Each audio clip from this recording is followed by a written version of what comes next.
we're back to playing Ohio State and Michigan. You know, I think the fans will get a sense here as we rotate through teams that we've played every other year, that sort of a thing.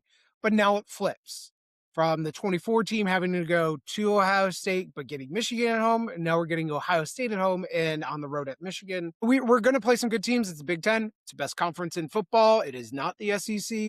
I do expect like a team like USC to be pretty good. Washington is getting their quarterback back, even though that was a fiasco throughout college football.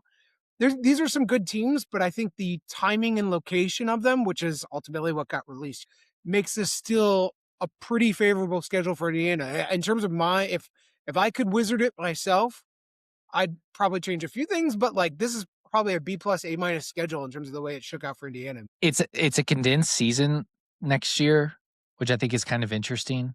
Like, and what I mean by that is there's only one bye week. Last year there was 2 bye weeks for all Big Ten teams. There's only one this year. I haven't looked at the calendar to figure that out. It's got to do with Labor Day because they always do week 1 at Labor Day. So I'm assuming that Labor Day's later this year than it has been, which is why the national championship is somewhat back. I still haven't gotten a good reason as to why we're playing the national championship on January 25th. I would like to hear that reason. I haven't heard it on national podcast. I've heard people complain about it, but I haven't heard about it. It was interesting when they were doing the Big Ten show. They mentioned something that I hadn't really thought about, that these opponents and the balance of the schedules were set 3 years ago, I believe. Like There's we've sort of known for the last 3 rotation. years who we've got. And at the time they were picking, they do competitive balance in the sense of these are the teams that are historically good, and these are the teams that are historically not so good, and we're gonna like balance out that schedule.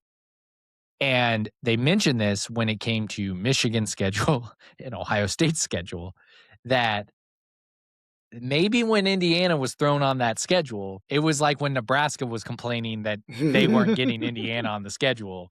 They thought, okay, easy win. And now those teams' schedules are some of the hardest, Michigan and Ohio State, because they have Indiana on them, which is kind of wild. And like my reaction to overall Big Ten schedule is one, buy a future on Penn State making the college football playoff. Yep. Because their schedule is 2024 Indiana and even worse. Yes.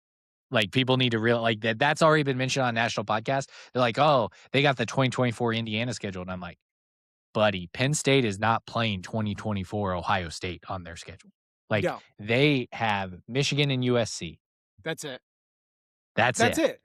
And they're getting USC at home. Michigan is an away game. It's basically they play Michigan on the road, which, you know, maybe they'll lose. I don't know. We'll talk about Michigan, I'm sure, here a little bit, but like Penn State is still a very talented team, even though they kind of flipped rosters in different ways. But half of the Iowa State team is now on Penn State, et cetera. That's, you know, what we expected to happen. They're going to be record-wise very good.